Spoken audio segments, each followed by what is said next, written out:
এই মুহূৰ্তত অসমৰ প্ৰত্যেকগৰাকী জনতালৈ দিবলৈ লৈছোঁ ডাঙৰ খবৰ। আজি হৈছে ২৭ আগষ্ট। আজি অসমৰ লাখ লাখ দুখীয়াসকললৈ কেইখনমান চৰকাৰী আঁচনি লৈ দিবলৈ লৈছোঁ ডাঙৰ খবৰ।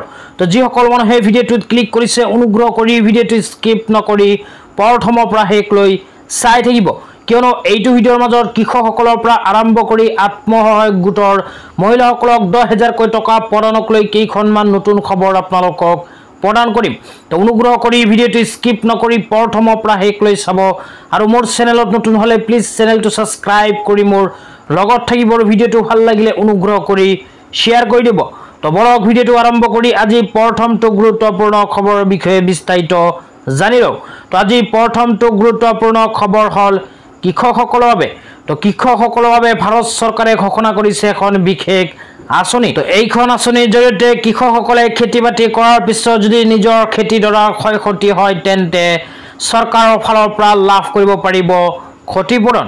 তো আঁচনিখনৰ বিষয়ে এতিয়া আপোনালোকক বিস্তাৰিত জনাই দিছোঁ। অনুগ্ৰহ কৰি ভিডিঅ'টো স্কিপ নকৰি চাই থাকিব। ভিডিঅ'টো ভাল লাগিলে অনুগ্ৰহ কৰি এতিয়াই ভিডিঅ'টো শ্বেয়াৰ কৰি দিয়ক। তো এই বিষয়ত ইয়াতে কি লিখা আছে আপোনালোকক বিতংভাৱে পঢ়ি শুনাই দিছোঁ। তো ইয়াতে লিখা আছে, বিভিন্ন প্ৰাকৃতিক দুৰ্যোগৰ ফলত হোৱা শস্যৰ ক্ষতিৰ পৰা কৃষকক সুৰক্ষা প্ৰদানৰ বাবে প্ৰধানমন্ত্ৰী ফচল বীমা যোজনা। তো ভাৰত চৰকাৰে কৃষকসকলৰ বাবে ঘোষণা কৰিছে প্ৰধানমন্ত্ৰী ফচল বীমা আঁচনি। তো এইখন আঁচনিৰ বিষয়ে আৰু কোৱা হৈছে যে বানপানী, খৰাং, শিলাবৃষ্টি আদিৰ দৰে বিভিন্ন প্ৰাকৃতিক দুৰ্যোগৰ লগতে পোক পৰুৱা, বেমাৰ আজাৰ আদিৰ পৰা হোৱা শস্যৰ ক্ষতিৰ পৰা সকাহ পাবলৈ আপোনাৰ খেতিডৰা প্ৰধানমন্ত্ৰী ফচল বীমা যোজনা আঁচনিত অন্তৰ্ভুক্ত কৰি লওক। তো আপোনালোকে খেতি বাতি কৰাৰ পিছত যদি আপোনালোকৰ খেতি বাতিখন কোনো প্ৰাকৃতিক দুৰ্যোগৰ ফলত ক্ষতি হয় তেন্তে এইখন আঁচনিৰ জৰিয়তে লাভ কৰিব ক্ষতিপূৰণ। তো প্ৰধানমন্ত্ৰী ফচল বীমা যোজনা আঁচনিত কৃষকসকলে আবেদন কৰাৰ বাবে অসমৰ জিলা কেইখনক কেইটামান ভাগত ভাগ কৰিছে। তো ভাগ কেইটা আপোনালোকক জনাই দিছোঁ। অনুগ্ৰহ কৰি ভিডিঅ'টো স্কিপ নকৰি চাই থাকিব।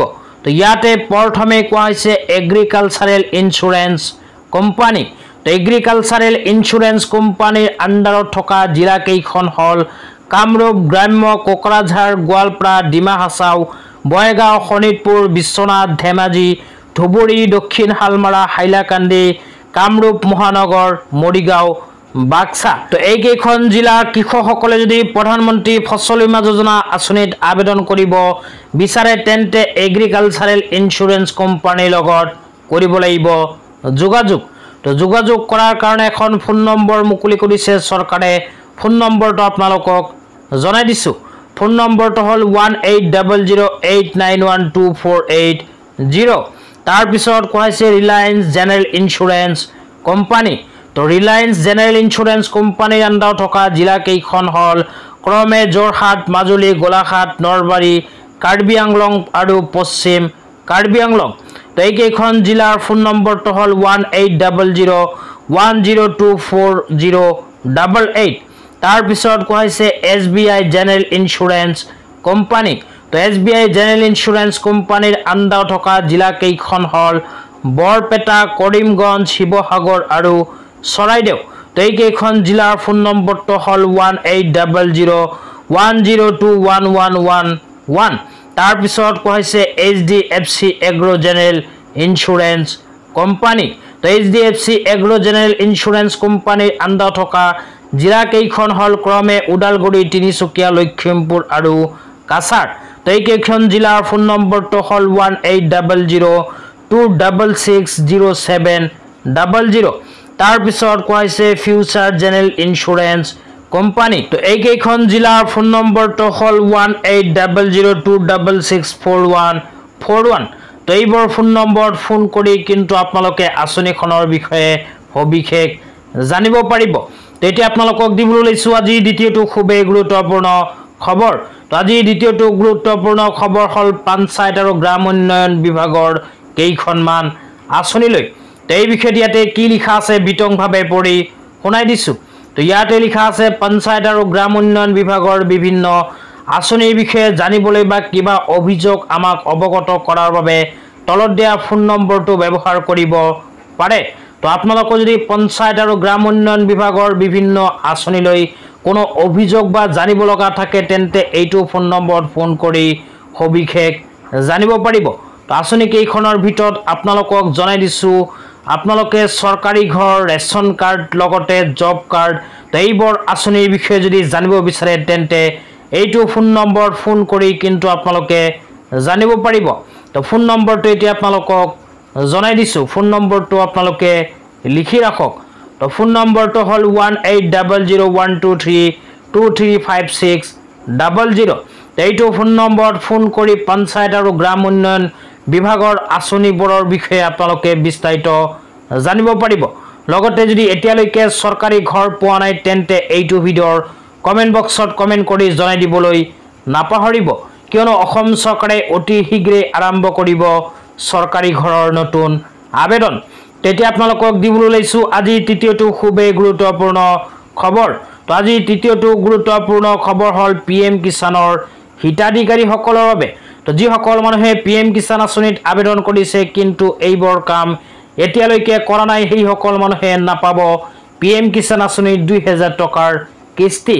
তো কি কাম এতিয়া আপোনালোকক বিস্তাৰিত জনাই দিছোঁ, অনুগ্ৰহ কৰি ভিডিঅ'টো স্কিপ নকৰি চাই থাকিব। তো প্ৰথমটো কাম হ'ল বেংক একাউণ্টৰ লগত আধাৰ কাৰ্ড লিংক। তো যিসকল মানুহে এতিয়ালৈকে বেংক একাউণ্টৰ লগত আধাৰ কাৰ্ড লিংক কৰা নাই কিন্তু PM কিষাণ আঁচনিত আবেদন কৰিছে, সেইসকল মানুহে অতি শীঘ্ৰেই কৰিব লাগিব বেংক একাউণ্টৰ লগত আধাৰ লিংক। তাৰপিছত দ্বিতীয় নম্বৰত কোৱা হৈছে যিসকল মানুহে PM কিষাণ আঁচনিত আবেদন কৰিছে কিন্তু এতিয়ালৈকে PM কিষাণ আঁচনিৰ EKYC কৰা নাই, সেইসকল মানুহে যদি PM কিষাণ আঁচনিৰ 18 নম্বৰ কিস্তিৰ 2000 টকা নিজৰ বেংক একাউণ্টত পাব বিচাৰে তেন্তে অতি শীঘ্ৰেই কৰিব লাগিব PM কিষাণ আঁচনিৰ EKYC। তো 3 নম্বৰ কামটোৰ বিষয়ে এতিয়া আপোনালোকক জনাইছোঁ, অনুগ্ৰহ কৰি ভিডিঅ'টো স্কিপ নকৰি চাই থাকিব। তো 3 নম্বৰ কামটো হ'ল যিসকল মানুহে PM কিষাণ আঁচনিত আবেদন কৰিছে কিন্তু এতিয়ালৈকে মাটিৰ তথ্য পাতিখিনি PM কিষাণ আঁচনিৰ লগত সংযোজন কৰা নাই, সেইসকল মানুহেও কিন্তু PM কিষাণ আঁচনিৰ ধন নাপাব। এই 3খন কাম যিসকল মানুহে কৰা নাই অতি শীঘ্ৰেই কৰি লওক যদিহে PM কিষাণ আঁচনিৰ 18 নম্বৰ কিস্তিৰ 2000 টকা পাব বিচাৰে। তেতিয়া আপোনালোকক দিবলৈ লৈছোঁ আজিৰ চতুৰ্থটো খুবেই গুৰুত্বপূৰ্ণ খবৰ। তো আজিৰ চতুৰ্থটো গুৰুত্বপূৰ্ণ খবৰ হ'ল PMKSY আঁচনিলৈ। তো PMKSY আঁচনি হ'ল কৃষকসকলৰ বাবে। তো যিসকল কৃষকে খেতি বাতি কৰে সেইসকল কৃষকে এতিয়া বিচাৰিলে PMKSY আঁচনিত আবেদন কৰি সৌৰচালিত মটৰ লাভ কৰিব পাৰে। তো আঁচনিখনৰ বিষয়ে ইয়াতে কি কোৱা হৈছে বিতংভাৱে পঢ়ি শুনাই দিছোঁ। ইয়াতে লিখা আছে প্ৰধানমন্ত্ৰী কৃষি সিঞ্চাই যোজনা PMKSYৰ লক্ষ্য হৈছে আধুনিক জলসিঞ্চনৰ কৌশল পৰম্পৰাগত কৃষি পদ্ধতিৰ সৈতে একত্ৰিত কৰি একেডৰা মাটিতে বছৰত একাধিকবাৰ খেতিৰ বাবে পানী যোগান সুনিশ্চিত কৰা। তো যিসকল কৃষকে PMKSY আঁচনিৰ অধীনত আবেদন কৰি সৌৰচালিত মটৰ লাভ কৰিব বিচাৰে সেইসকল কৃষকৰ বাবে কি যোগ্যতাৰ প্ৰয়োজন হ'ব এতিয়া আপোনালোকক বিতংভাৱে জনাই দিছোঁ, অনুগ্ৰহ কৰি ভিডিঅ'টো স্কিপ নকৰি চাই থাকিব। তো যোগ্যতাৰ ভিতৰত 1 নম্বৰতে কোৱা হৈছে প্ৰধানমন্ত্ৰী কৃষি সিঞ্চাই যোজনা PMKSY দ্বাৰা সকলো শ্ৰেণীৰ কৃষকে উপকৃত হ'ব পাৰিব। তাৰপিছত 2 নম্বৰত কোৱা হৈছে ইয়াৰ বাবে যোগ্য হ'বলৈ কৃষকক খেতি মাটিৰ মালিক হ'ব লাগিব। 3 নম্বৰত কোৱা হৈছে আত্মসহায়ক গোট, সমবায় সমিতি আৰু উৎপাদক কৃষক গোটৰ সদস্যসকলৰ বাবে অংশগ্ৰহণৰ সুবিধা আছে এইখন আঁচনিত। তাৰপিছত 3 নম্বৰত কোৱা হৈছে ইজাৰ পাট্টাত খেতি কৰা কৃষকসকলেও আঁচনিৰ বাবে পঞ্জীয়ন কৰাৰ যোগ্যতা অৰ্জন কৰিব পাৰিব। 4 নম্বৰত কোৱা হৈছে এই আঁচনিখনত যদি আবেদন কৰিব বিচাৰে তেন্তে ভাৰতীয় নাগৰিক হোৱাটো বাধ্যতামূলক। তো এইকেইখন যোগ্যতা যিসকল কৃষকৰ আছে সেইসকল কৃষকেই কৰিব পাৰিব আবেদন। তেতিয়া আপোনালোকক দিবলৈ লৈছোঁ আজিৰ পঞ্চমটো খুবেই গুৰুত্বপূৰ্ণ খবৰ, অনুগ্ৰহ কৰি ভিডিঅ'টো স্কিপ নকৰি চাই থাকিব। তো আজি পঞ্চমটো গুৰুত্বপূৰ্ণ খবৰ হ'ল আত্মসহায়ক গোটৰ মহিলাসকলৰ বাবে।